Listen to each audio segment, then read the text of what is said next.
Hari ini kita akan belajar kembali kebenaran firman Tuhan dan buka bersama saya di 1 Petrus pasal yang kelima ayat yang ke-6. Karena itu rendahkanlah dirimu di bawah tangan Tuhan yang kuat, supaya kamu ditinggikannya pada waktunya. Kecenderungan kita suka dipuji orang, menyombongkan diri, tanpa sadar kita meninggikan diri. Kalau kita berusaha meninggikan diri, kita menjadi orang yang congkak. Kita itu kecenderungan kita itu ingin menjadi orang yang nomor satu, menunjukkan betapa hebatnya kita, betapa suksesnya kita, menunjukkan betapa kita ini menjadi orang yang keren.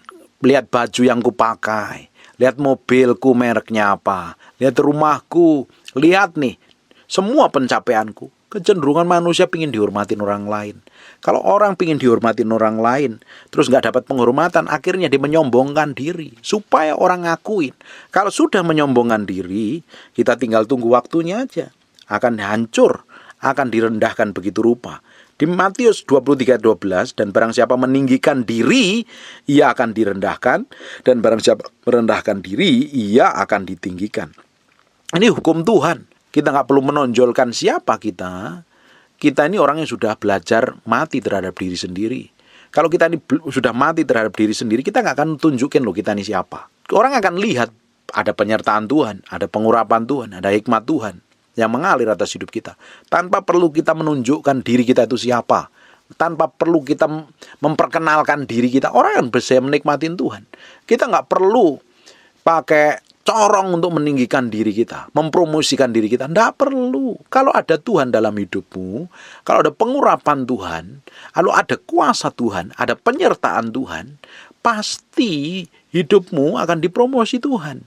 Pasti kalau nggak disertain Tuhan, apa yang dikerjakan tanganmu dibuatnya berhasil. Kalau sampai hari ini kita pingin coba menunjukkan betapa hebatnya kita, betapa pinternya kita, betapa kayanya kita, tanpa kita sadarin kita sudah meninggikan diri di hadapan orang. Sekarang coba cek, kita ini pakai barang bagus sebenarnya untuk apa? Apakah karena kita ingin menikmatin tulus atau kita ingin pamer kepada orang lain? Coba kita kelihatan segala sesuatu menonjolkan diri di hadapan orang, itu tujuannya untuk apa? Murni kita ini tulus memang sikap kita seperti itu, atau kita ingin cari perhatian orang lain? Kalau kita masih cari perhatian orang lain, kamu belum beres dengan dirimu sendiri. Kalau kita ingin dipuji orang, dapat pengakuan orang, dihormatin orang, kamu itu belum beres dengan dirimu sendiri. Orang yang beres dengan dirinya sendiri, orang yang sudah menang terhadap dirinya sendiri, dia gak akan mencari pengakuan orang lain. Dia cukup melakukan apa yang Tuhan mau dan Tuhan inginkan. Orang lihat, orang gak lihat, orang puji gak puji, yang penting Tuhan disenangkan. Jarang orang bisa sampai ke level ini. Orang yang bisa sampai ke level ini adalah orang yang belajar mati terhadap dirinya sendiri. Orang yang menang terhadap diri sendiri. Orang yang sudah mati daging, pikul salib, sangkal diri. Dia gak peduli dengan pujian orang. Mau dipuji, mau gak dipuji, dia tetap melakukan yang terbaik untuk Tuhan. Bagian kita ini melakukan yang terbaik untuk Tuhan. Bukan untuk dilihat orang, bukan untuk dipuji orang. Coba orang bikin pengakuan di sana sini, ngomong ke sana kemari, ya embel-embelnya si kesaksian mempermuliakan nama Tuhan. Tapi kalau ada motivasi jahat di dalamnya untuk meninggikan diri, tidak akan berkenan di hadapan Tuhan. Tuhan tuh mau kita ini menjadi orang yang rendah hati di hadapan Tuhan. Orang yang rendah hati adalah orang yang tahu persis semua pencapaiannya, semua keberhasilannya, semua yang dimilikinya, itu karena Tuhan, bukan karena kekuatannya sendiri. Dia gak peduli dengan orang lain yang memuji, meninggikan. Dia gak peduli dengan mencari pengakuan, itu gak peduli. Dia fokus, dia tanggung jawab, menyenangkan hati Tuhan. Karena itu rendahkanlah dirimu di bawah tangan Tuhan yang kuat. Merendahkan diri di tangan Tuhan yang kuat. Kalau enggak, kita akan menyombongkan diri. Kita akan mengagung-agungkan diri. Kita akan memuji diri kita sendiri di hadapan orang lain. Embel-embelnya kesaksian, tapi sebenarnya mempermuliakan diri sendiri. Bapak Ibu, semua kemuliaan, pengagungan, kehormatan itu dari Tuhan, untuk Tuhan. Untuk Tuhan saja. Kita tidak punya hak untuk mencuri kemuliaan Tuhan. Dari apapun yang Tuhan berikan kepada kita, kita nggak punya hak untuk mencuri kemuliaan. Mau berikan apa? Hikmat, kepandaian, pengertian, kekayaan, promosi jabatan. Itu semuanya dari Tuhan, bukan karena kekuatan dan kegagahanmu. Kalau kita memiliki itu hanya untuk menyombongkan diri, untuk kegagahan kita, tinggal tunggu waktu aja. kejatuhan akan menimpa hidupmu. Dan kau akan direndahkan, bahkan dipermalukan.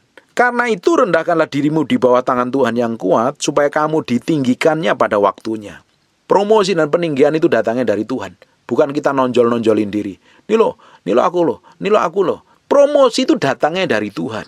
Tuhan ngelihat, kita ini sudah mampu belum? Kita ini sudah bisa dipercaya belum? Kita ini sudah bisa dipakai seperti yang Tuhan mau dan inginkan belum? Jangan mempromosikan diri. Karena promosi yang datangnya dari Tuhan itu akan membuat banyak orang diubahkan melalui hidup kita. Kalau kita coba nonjol-nonjolin diri, pingin dipromosi pakai kekuatan kita sendiri, akhirnya kita pakai segala macam cara, tujuannya untuk kesenangan, tujuannya untuk keakuan, tujuannya untuk menyombongkan diri. Ujungnya tidak akan pernah berkenan di hadapan Tuhan. Orang yang coba meninggikan diri, mempromosikan diri, sebenarnya dia ingin dihormatin dan dihargain orang kok. Pusatnya bukan kepada Tuhan, pada dirinya sendiri. Tinggal tunggu waktu saja. Kehancuran akan menimpa hidupmu. Karena kesombongan akan menghancurkan diri kita dengan cepat. Apalagi kalau kesombongan ini sudah terucap. Kesombongan yang terucap lewat bibir kita adalah kejatuhan yang segera menimpa kita. Ujungnya akan menghancurkan seluruh kehidupan kita. Ini semua orang pingin dihormatin. Semua orang pingin diakui. Semua orang pingin dapat tepuk pujian, tepuk tangan. Tetapi orang yang sudah menang terhadap dirinya sendiri. Orang yang sudah beres dengan dirinya sendiri. Orang yang sudah mati terhadap dirinya sendiri. Dia gak peduli dengan semuanya itu. Dia berusaha melakukan yang terbaik untuk Tuhan. Mau orang lihat, mau orang gak lihat. Saya mau lakukan untuk menyenangkan hati Tuhan. Orang-orang kayak begini ya. Orang-orang kayak begini. Hidupnya damai dan tenang. Hidupnya gak selalu bikin huru-hara. Orang kayak begini ya, orangnya bisa mengendalikan diri dengan baik. Gak selalu bikin masalah. Justru kalau ada masalah, ada orang-orang yang bikin masalah itu cepat selesai. Dia bisa menjadi orang yang wise dan bijaksana sekali. Dia bertindak hati-hati, dia bersikap hati-hati. Dia sungguh hidupnya mempermuliakan nama Tuhan. Ayat yang ke-7, perhatikanlah. Serahkanlah segala kekhawatiranmu kepadanya, sebab ia akan memelihara kamu.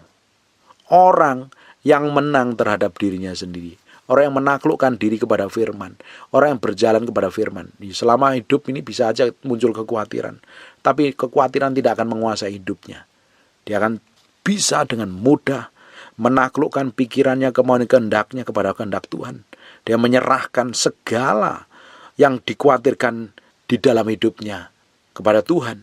Karena dia tahu selama hidupnya dia sudah dipelihara Tuhan, dijagain Tuhan. Tidak perlu khawatir. Yang menjadi jaminan masa depan kita adalah semua kebaikan Tuhan di masa lalu. Kalau Tuhan di masa yang lalu Tuhan bikin pertolongan, Tuhan bikin breakthrough, Tuhan lakukan sesuatu yang ajaib dan dahsyat dalam kehidupan kita.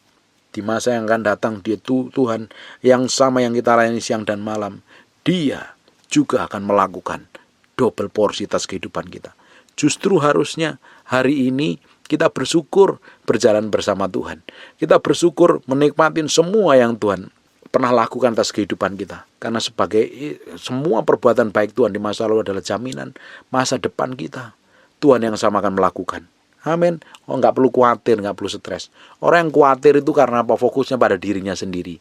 Otaknya selalu dikuasai dengan dirinya sendiri. Tetapi orang yang menyerahkan diri kepada Tuhan, orang itu bisa khawatir sekejap, tetapi sudah bisa berserah sendiri lagi di hadapan Tuhan. Orang yang menyerahkan hidupnya sepenuhnya kepada Tuhan, dia nggak akan pernah dikuasain kekhawatiran, tetapi dikuasain firman. Kenapa orang bisa khawatir? Mikirin segala sesuatu yang belum terjadi dengan cara pandangnya sendiri, dengan kekuatannya sendiri. Tapi kita adalah orang yang kenal Tuhan. Kita ini orang yang berserah kepada Tuhan. Kita menyerahkan semua yang terjadi atas hidup kita ini kepada Tuhan. Tuhan sendiri akan bertindak dengan caranya yang ajaib. Tuhan sendiri akan buka jalan dengan caranya yang ajaib. Nggak perlu lagi stres, bingung, kacau.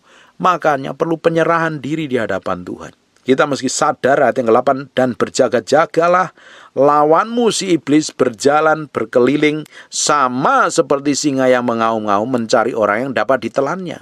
Hari ini kita hidup di akhir zaman. Setan kerjanya double. Nggak seperti biasanya. Dia kerja lebih keras sekali. Apalagi yang paling banyak diserang adalah orang yang hidup takut akan Tuhan. Karena itu sasarannya setan. Apalagi pemimpin-pemimpin yang mulai pengaruh, mereka adalah sasaran setan yang paling empuk. Kenapa? Kalau pemimpinnya bisa dihajar setan dan jadi batu sandungan, nanti pengikutnya akan rontok semuanya. Kita mesti sadar dan berjaga-jaga sampai hari ini. Musuh kita ini bukan darah dan daging. Semua yang ada darah dan dagingnya itu bukan musuh kita. Tetapi musuh kita itu adalah iblis yang berjalan keliling-keliling sama seperti singa yang mengaum-ngaum mencari orang yang dapat ditelannya. Sama seperti singa. Kalau seperti singa, dia bukan singa. Bisa saja dia kucing, bisa saja dia kecoa, bisa saja dia tokek, bisa saja dia nyamuk.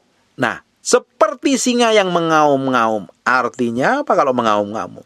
Dia selalu nyerang kita dengan auman-aumannya, dengan kata-kata buruk, dengan sikap perlakuan orang lain yang buruk, kata-kata yang menghancurkan. Dia pakai tipu daya untuk menjerat kita. Bayangkan Bapak Ibu, ada orang yang marah, tidak terkontrol karena perlakuan orang lain loh. Orang lain ikut marah. Akhirnya apa? Kepahitan. Sudah tertipu setan. Setan tidak datang terang-terangan. Kalau setan datang terang-terangan, kita usir dalam nama Yesus, setannya akan kabur. Tetapi pakai tipu daya. Tipu daya kekhawatiran. Tipu daya amarah. Tipu daya perjinahan yang kelihatannya enak di depan, tapi ujungnya menjerat, menghancurkan. Semuanya pakai tipu daya yang menyesatkan. Di ujungnya akan nyeret kita kepada kebinasaan. Dia mencari orang yang dapat ditelannya. Kenapa orang bisa ditelannya setan? Kenapa orang bisa ditelan iblis? Karena dia nggak berjaga-jaga tentunya. Dia nggak tahu itu setan. Dia nggak memiliki pengetahuan, nggak memiliki hikmat, nggak memiliki kebenaran di dalam hidupnya. Nggak memiliki proteksi dan penjagaan Tuhan. Ini orang yang bisa ditelan setan.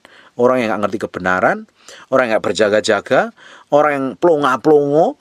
Jadi orang Kristen plonga-plongo ke gereja tapi nggak ngerti firman, nggak bisa pakai ayatnya. Ketika diserang setan, ya ditelan setan, ditipu daya begitu rupa. Orang yang bisa ditipu adalah orang yang bodoh loh, daripada penipunya. Orang yang biasa tertipu, seringkali tertipu, adalah orang yang bodoh, nggak memiliki hikmat pengertian, nggak memiliki pengetahuan, makanya seringkali ditipu. Tetapi orang-orang yang memiliki hikmat pengertian pengetahuan, dia diberikan kemampuan. Wow, ini tipuan ini akan menjerat saya ini.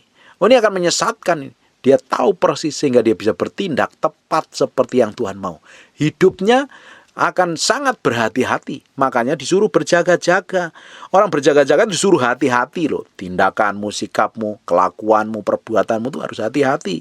Jangan sampai yang kita lakukan ternyata kita terjebak dalam tipu daya setan. Ujungnya kita akan hancur babak belur. Ujungnya hidup kita akan kacau dan berantakan. Tetapi di ayat 9, lawanlah dia dengan iman yang teguh.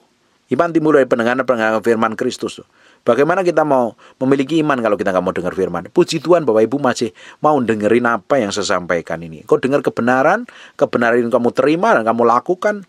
Firman itu jadi rema, dan firman itu jadi praktek hidupmu. Dan imanmu semakin bertumbuh di dalam Kristus. Lawanlah dia dengan iman yang teguh sebab kamu tahu bahwa semua saudaramu di seluruh dunia menanggung penderitaan yang sama.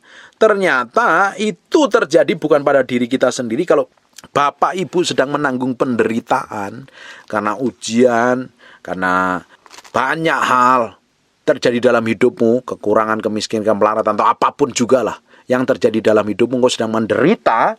Ternyata nggak hanya kamu saja yang menderita, tetapi banyak di antara kita yang sedang menderita. Justru kita harus pintar memiliki hikmat, pengertian, dan pengetahuan. Melawan dengan iman yang teguh. Kita mesti tahu, jangan sampai kita terjebak, jangan sampai kita terseret, jangan tertipu daya. Karena kerjaannya iblis mencuri, membunuh, dan membinasakan. Dia curi segala sesuatu yang kamu miliki. Dia curi semua janji Tuhan yang harusnya digenapi atas hidupmu. Curi berkatmu, curi kesehatanmu, curi damai sejahteramu. Ujungnya engkau akan dibinasakan, dibunuh, dan ujungnya dibinasakan. Kita harus tahu persis, atur strategi. Jadi orang Kristen yang berhikmat, memiliki pengetahuan. Bukan jadi orang Kristen yang plongo-plongo di gereja, pulang gereja kerjanya ngamuan, kerjanya kepahitan, kedagingan, penuh hawa nafsu, pesta pora, hidup najis dan hidup kotor. Tapi kita memiliki hikmat, pengertian, pengetahuan. Hidup takut akan Tuhan. Hidup menyenangkan Tuhan. Dari semua perbuatan, tindakan, dan kelakuan kita. Amin. Ayat yang ke-10, dan Allah sumber segala kasih karunia yang telah memanggil kamu dalam Kristus kepada kemuliaan yang kekal. Tuhan mau bawa kita. Hari ini hidup kita bukan berhenti sampai sini. Tuhan mau bawa kita dalam kemuliaannya yang kekal. Hari ini Tuhan meneguhkan, menguatkan, dan mengokohkan hidup kita. Nih, perhatikan baik-baik. Dan Allah sumber segala kasih karunia yang telah memanggil kamu di dalam Kristus kepada kemuliaan yang kekal akan melengkapi. Tuhan tetap melengkapi kita hari ini, meneguhkan, tidak hanya melengkapi, dia meneguhkan, dia menguatkan, dia mengokohkan kita sesudah kamu menderita seketika lamanya. Ialah yang empunya kuasa sampai selama-lamanya. Ternyata dari penderitaan itu membuat kita itu diperlengkapi Tuhan, diberikan hikmat, pengertian, dan pengetahuan. Tuhan berikan peneguhan. Tuhan semakin buat kita kokoh, teguh ketika kita menang terhadap pencobaan, menang terhadap proses, menang terhadap penderitaan, menang terhadap aniaya. Akhirnya menjadi orang yang kuat dan mengokohkan kita. Akhirnya kita menikmati semua janji Tuhan yang diberikan kepada kita. Hari ini itu nempel sama Tuhan. Hari ini hati kita itu harus diserahkan sepenuhnya sama Tuhan. Bukankah inti semua khotbah saya? Kita harus berserah penuh di hadapan Tuhan. Menyerahkan hati kita, pikiran, kemauan kita daripada pusat kehendak Tuhan. Bukan kita jalan mau kita sendiri. Bukan menghidupin hidup kita seenak perut kita sendiri. Kita berjalan seperti yang Dia mau. Kita berjalan seperti yang Dia inginkan. Ngikutin kehendak Tuhan sepenuhnya. Supaya rencana Allah digenapi atas kehidupan kita. Ujung hidup kita akan menikmati semua kebajikan. Ujung dari kehidupan kita menikmati semua kemurahan Tuhan. Ternyata Tuhan sedang kerjakan sesuatu dalam hidup kita sampai hari ini. Apapun yang kau alami, apapun yang terjadi dalam hidupmu, Tuhan sedang kerjakan sesuatu yang besar atas hidupmu. Ujungnya kita akan tinggal bersama Allah, menikmati kebaikan, kebajikannya, kemurahannya, memerintah bersama Dia selama-lamanya. Hari ini selama kita tinggal di bumi, kita mau bereskan hati kita. Semua kejahatan, kemunafikan, kepalsuan hidup kita itu kita harus singkirkan semuanya. Kita harus menang terhadap diri kita sendiri. Kita harus belajar matikan keakuan kita. Pikul salib sangkal diri. Sehingga kehendak Tuhan, kemauan Tuhan, tujuan Tuhan yang kita mau jalankan. Ujungnya semuanya untuk kemuliaan, keagungan buat Raja kita yang maha mulia dan maha perkasa. Amin. Tutup matamu, tutup Alkitabmu, kita berdoa. Bapa, terima kasih buat firman-Mu. Kami kembalikan segala pujian, hormat, pengagungan buat Raja kami yang maha mulia. Beberapa orang sedang bergumul dalam penderitaan. Tuhan berikan kemampuan dan kekuatan. Pimpin, berikan kemampuan secara ilahi. Arahkan hidupnya, berjalan dalam ketepatan Tuhan. Sampai menggenapi garis akhir, menyenangkan hati Tuhan. Tuhan, bawa terus kami, pikul salib, mati daging, sangkal diri. Mati terhadap keakuan kami sehingga Kristus dan karakter Kristus yang manifestasi melalui kehidupan kami. Terima kasih Tuhan. Kami memateraikan firman-Mu dengan darah anak domba Allah. Terpatri sampai loh batin kami yang dalam firman ini jadi kehidupan. Hamba-Mu berdoa Tuhan. Berikan kemampuan secara ilahi hidup kami. Terus berjalan seperti yang Kau mau. Menikmati semua kebaikan dan kebajikan serta kemurahan Tuhan. Kami kembalikan segala hormat, pujian, pengagungan buat Raja kami yang maha mulia. Tuhan, kami berdoa untuk orang yang sakit dan mengalami kelemahan tubuh. Oleh bilur Yesus, oleh darah Yesus, jadilah engkau tahir, jadilah engkau sehat, jadilah engkau sembuh. Dalam nama Tuhan Yesus Kristus. Aku berdoa, biar pengurapan itu dan kesembuhan itu mengalir dalam nama Yesus Kristus. Terima kasih Tuhan.